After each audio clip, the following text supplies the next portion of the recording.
In this video, I'm going to be showcasing Toji.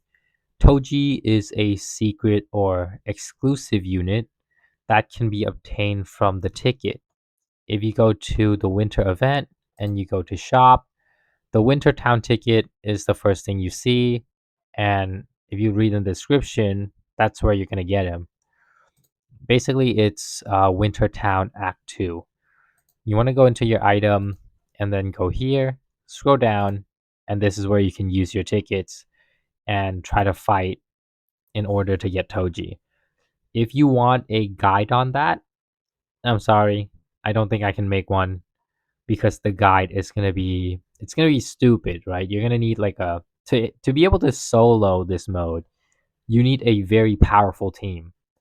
So it's like step 1, play the game. Step 2, have everything maxed out. Step 3, win. That's the guide. So most of you are probably going to need to have either playing in duo or trio. I don't think the average player can solo that mode. But if you can grind for Toji. And yeah, let's just check out Toji and his stats. Toji is a very powerful unit. Compared to every unit that I have showcased so far, he might be the strongest one. He mainly you focus on attack damage. The build I'm going with in terms of equipments is Phantom Dancer to boost that attack speed and crit, Key of Babylon to boost that attack speed and crit, and Relic of Lethality, pure crit. I'm going for a crit build here, 75% crit chance, and that's kind of the Toji build I'm going for. You could do some slight changes with these. I think Phantom Dancer is something that you need on him. For Key of Babylon and the Relic, I think you can change these two. And the things you can change it to, let me go see. I would say it would make sense to change it to things like Glove of Demigod or the Stone Mask for healing. These two would make sense for you to change it to. You can rotate it around, but I think this is probably the best build. You could try to go for like an ability spam build by boosting ability haste. However, I don't think that's a good idea for Toji because Toji has a very high attack damage. He has about 1.8k attack damage on normal hit, but his abilities, Inverted Spear Rush or the Soul Sever, these abilities do 5 to 6k damage. While it's more than his normal attack, his attack speed is insanely high. So he's going to be doing more DPS overall if you just focus everything on attack speed. And there is a drawback to that, and that is area damage. Normal attacks don't have area damage, and that's going to be the one drawback for focusing on that. If you check out his passive, his first passive, Heavenly Restriction, basically the same thing as in the manga. He can't use curse energy, so here he cannot use ability power. However, he does get damage reduction when it comes to taking ability damage, so he's a bit tankier on that side. He also has perfect physique, 10% attack speed, very powerful here, and 5% HP. Dagger Frenzy, one of the more stronger passive. Every time he attacks, his attack speed goes up by a bit. There is a maximum stack on this, so he cannot ramp up infinitely like Kirito would. Predator Instinct, I think, is like the second strongest passive that he have. The lower the HP of the enemy he's attacking are or is, the more attack speed he have, and the more damage he's going to be doing to that enemy.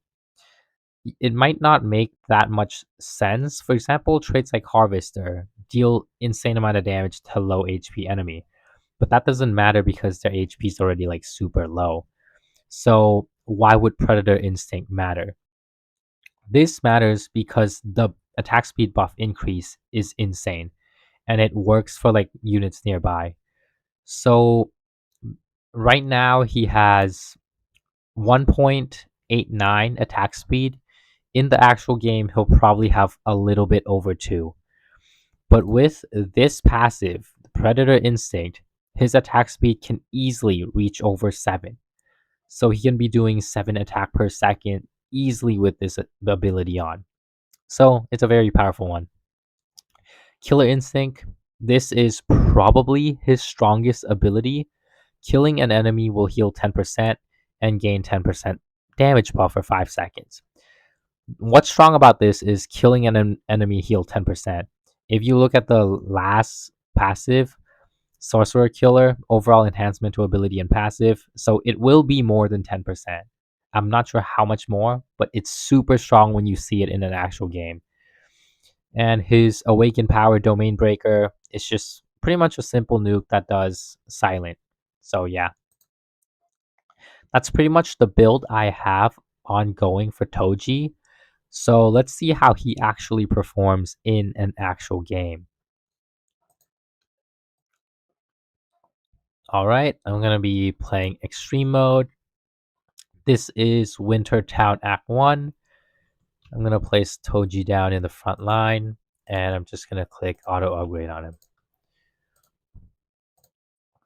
So, he is broken. I would say he's probably top S tier. I'm not sure if I would rank him the strongest. He could be. He might be the strongest. There are some drawbacks, but I think he might be the strongest. Okay, let's see. The crit damage is helpful because it kind of helps him heal.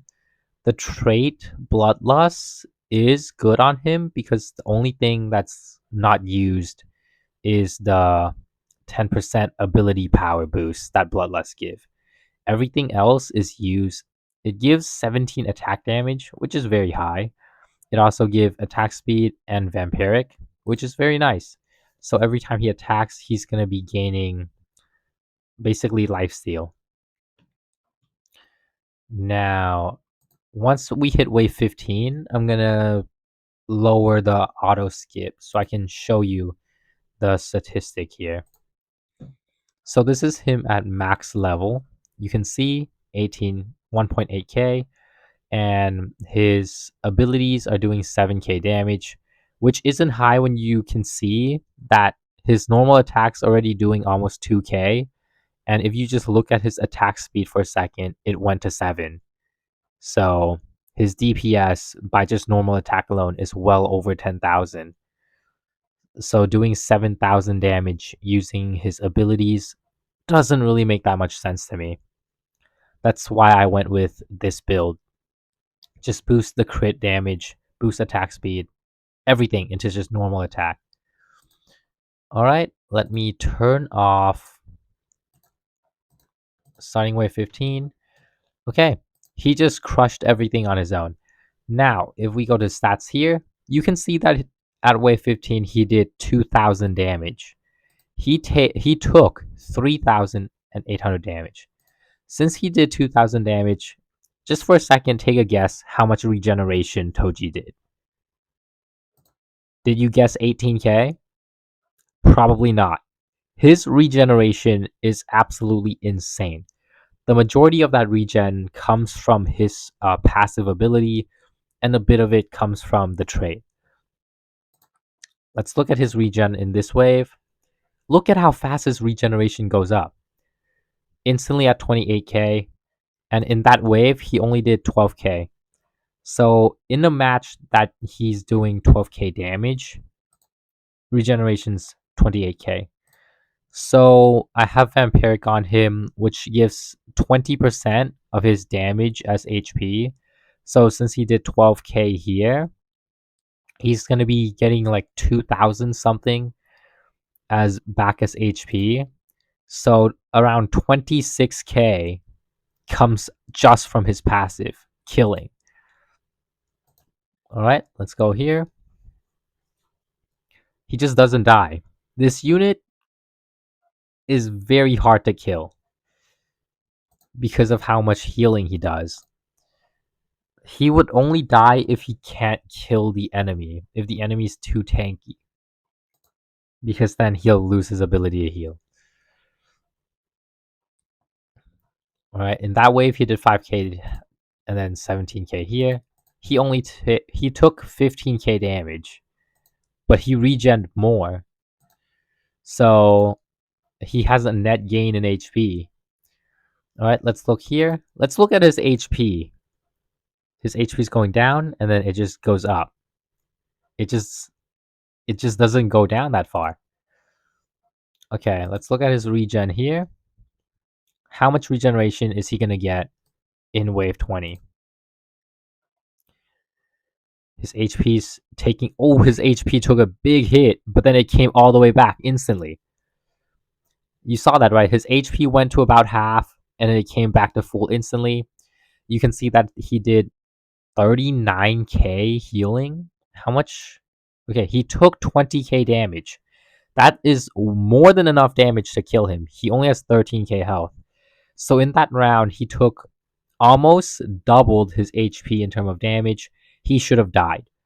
But because of his healing, he survived, and he have even more HP left over from healing that he could just put in himself. His damage output though is only 9k, but it's only 9k because there's just not enough enemy. I would say in terms of DPS, he does beat out a lot of units, such as Goku and so on. The only units that can beat him in terms of damage, like just raw damage, would be Ace and Rias. Those two are glass cannon, and they're just built on damage. So Toji cannot compete with them there. It's not really a surprise. But in terms of damage taking, Toji's an insane frontline unit. I highly recommend you get him.